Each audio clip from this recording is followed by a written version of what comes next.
For this last example, we're given a more complex equation to deal with. So we got two companies offering the same product. You can choose whatever product you want it to be. But two companies are offering the same product. Their profits P can be modeled by the equations below. So we got like company one. Ooh, typo. I should make the second one company two. So it'd be P sub two. My apologies. So we got P sub one of C equals negative 1.5 C squared plus 14C plus 30 for company two. So P sub two of C equals negative 0.5 c squared plus 9c plus 26. We're asked to compare the two functions and graph them.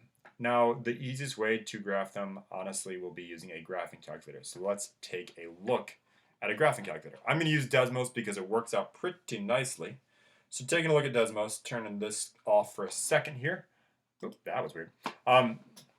I already graphed these. Now, the nice thing about Desmos is you can actually use whatever variables you want. So I can actually type the function in as it was. Now, if you're using a graphing calculator, you're not going to be able to. You're going to want to replace C with X. You can also do this one as like, I can just demonstrate this. You can make this Y. You can make this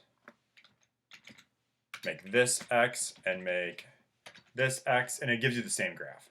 So if it helps you to just keep it as X and Y, that's perfectly fine. But taking a look at these, now on your window on Desmos or on your calculator, you're probably going to have to adjust a little bit. Right now, I have my Y scale going all the way up to at least 100. My X scale goes all the way to at least, well, it goes over here, looks like 25-ish. Now looking at these, the blue graph, in this case, that's my second graph, goes higher.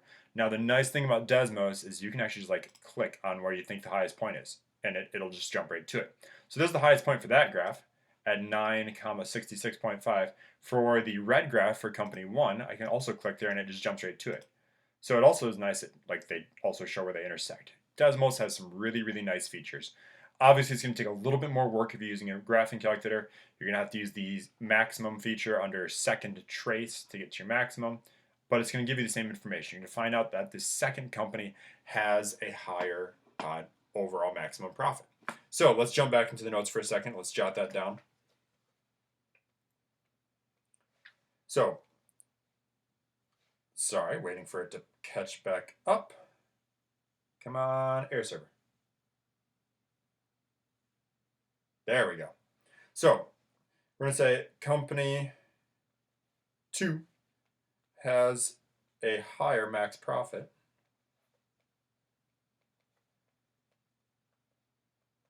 of, it was 66.50. Now, based on, oops, sorry, waiting for air server to catch up again. But based on what we're talking about here, it might not be $66.50. Maybe it's $66 million and $500,000 with that. But we're just going to go based off of what we have here. Sorry, air server crashed on me. Let me pull this back up again, just because I don't want to start this video all the way over.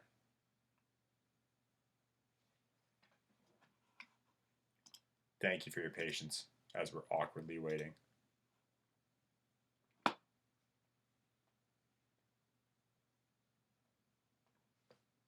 Oh well, you can see it in the completed notes. I'll just say company B makes $66.50 with an average cost per unit of $9. That is our x-axis.